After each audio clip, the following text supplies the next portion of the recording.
Mid day मध्ये break नंतर आपल्या सगळ्यांचं पुन्हा एकदा स्वागत। महत्त्वाची मोठी बातमी आता आपण बघूया।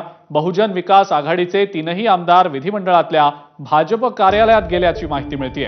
हितेंद्र ठाकूर, क्षितिज ठाकूर आणि राजेश पाटील हे भाजप कार्यालयात गेलेत। बहुजन विकास आघाडीचे तीनही आमदार भाजपला मदत करणार की काय अशीच एकंदरीत आता चर्चा सुरू झालेली आहे। हे दृश्य पाहतो आहोत आपण। हितेंद्र ठाकूर, क्षितिज ठाकूर आणि राजेश पाटील विधिमंडळातल्या भाजप कार्यालयात गेलेले आहेत। त्यामुळे या विधान परिषद निवडणुकीमध्ये बहुजन विकास आघाडीचे 3 आमदार भाजपला मदत करणार असल्याचंच दिसतंय।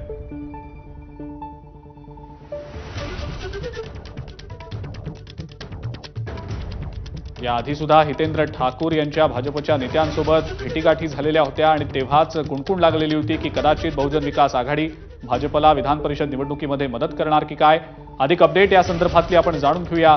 सुशांत सावंत आपले प्रतिनिधी आपल्या सोबत आहेत सध्या। सुशांत, बहुजन विकास आघाडीची तीनही मतं भाजपच्या पारड्यात पडतील की काय अशीच सध्या चर्चा सुरू आहे, काय नेमकी माहिती?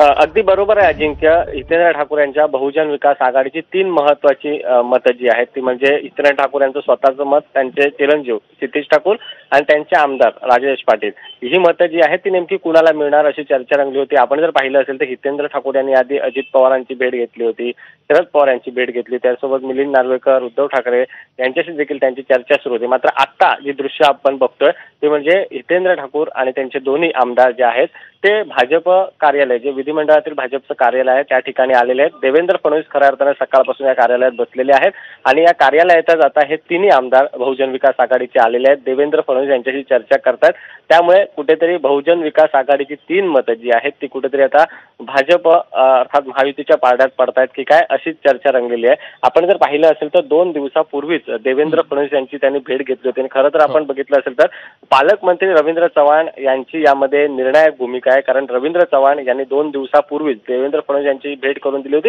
आणि त्यानंतर वसई विरार मधील बरोबर आहे। ठीक आहे, बघूया आपण की बहुजन विकास आघाडीची मतं नेमकी कोणाला मिळतात ते। सुशांत, या सगळ्या बातमींवर आपलं लक्ष असेलच। धन्यवाद तुर्तास आपण ही जी माहिती दिली त्याबद्दल। आदित्य ठाकरे यांनी विधिमंडळाच्या पायऱ्यांवर डोकं टेकून नमस्कार केलेला आहे। अधिवेशनाचा शेवटचा दिवस